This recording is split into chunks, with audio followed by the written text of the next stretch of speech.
नमस्कार, प्रणाम, अभिवादन। आज दिनांक 3 नवंबर 2025, दिन सोमवार।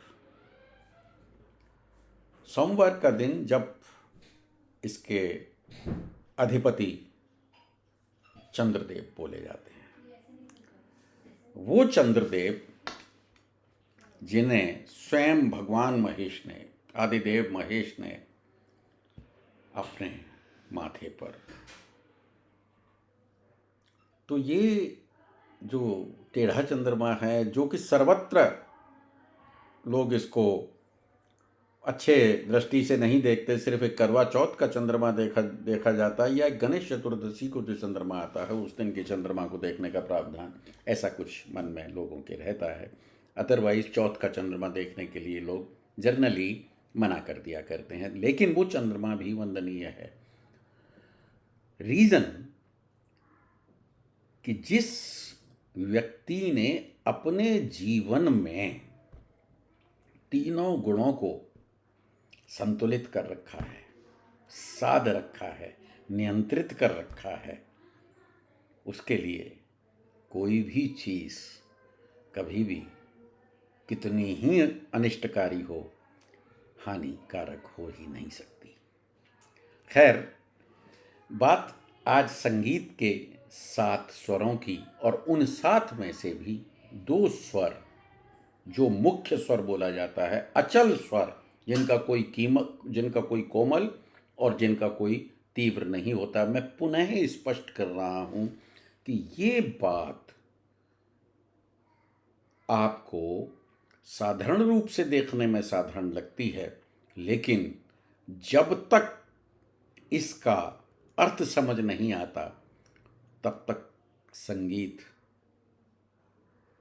को समझना या संगीत को जान लेना या संगीत के बारे में थोड़ी सी पारंगतता हासिल करना मुश्किल है, दुष्कर है, लगभग अपर्याप्त है। तो 7 स्वर, 7 में से 2 स्वर ऐसे जिन्हें के अचल स्वर की संज्ञा दी, यानी कि जो अपने स्थान से हटेंगे नहीं। तो जो हटेगा नहीं वो कितना स्थायी होगा, वो कितना मजबूत होगा, क्या उसे कोई डिगा सकता है? नहीं। ठीक उसी प्रकार जैसे जब शंकर जी ने समाधि ले ली तो उन्होंने अपनी मर्जी से ही उस समाधि को छोड़ा है, ऐसे ही ये जो 2 स्वर हैं, ये संगीत में 7 स्वरों में सा और पा, यानी कि षडज और पंचम। अब ये जो षडज और पंचम है, इसकी व्याख्या पंडित कुलदीप सागर जी ने एक विस्तृत चर्चा में की, और मैं इनका अर्थ जानकर इतना आश्चर्यचकित हुआ कि बहुत सारे भ्रम इन अर्थों को जानने के बाद मिटे।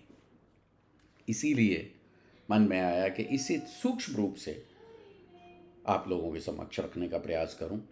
तो सा और पा हमें क्या दे सकते हैं? सबसे बड़ी चीज व्यक्ति के जीवन में, क्योंकि ये अचल स्वर हैं तो ये आपको स्थायित्व देंगे, क्योंकि ये अचल स्वर हैं ये आपको अनुशासित करेंगे, क्योंकि ये अचल स्वर हैं तो ये आपको छोटी मोटी चीज़ों से विचलित तो कभी होने नहीं देंगे। साथ में जब व्यक्ति के अंदर ये गुण स्वयं जन्म लेने लगता है तो उसमें वीरता का भाव और भी ज़्यादा प्रज्वलित होने लगता है। निश्चित रूप से ये सारी चर्चा मेरे गुरुदेव पंडित कुलदीप सागर जी की चर्चा के बाद निकली है। सत्य इससे थोड़ा इतर भी हो सकता है, या हर शब्द की मीमांसा व्यक्ति कभी कभी अपने हिसाब से भी करते हैं।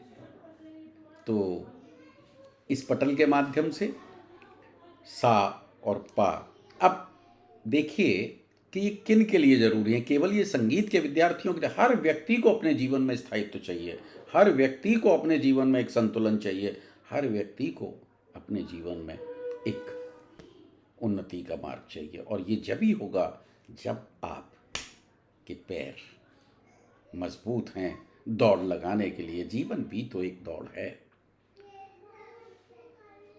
आजकल लोग हिम्मत से, विल पावर से, थोड़ी पंगुता होने के बाद भी एक लंबी दौड़ लगा सकते हैं।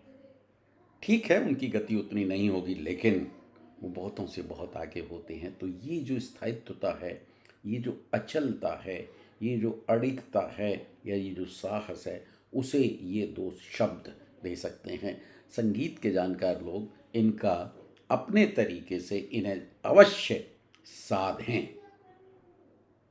देखिए,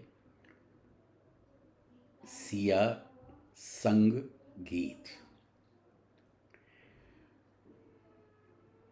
सिया अपने आप में एक पावर, संग दो चीज़ों का योग, गीत जब दो तत्व या दो दर्शन मिलेंगे तब एक नया दर्शन खड़ा होगा, एक नया बोध होगा। इस पटल के माध्यम से आपके सामने रखने का प्रयास किया जाएगा।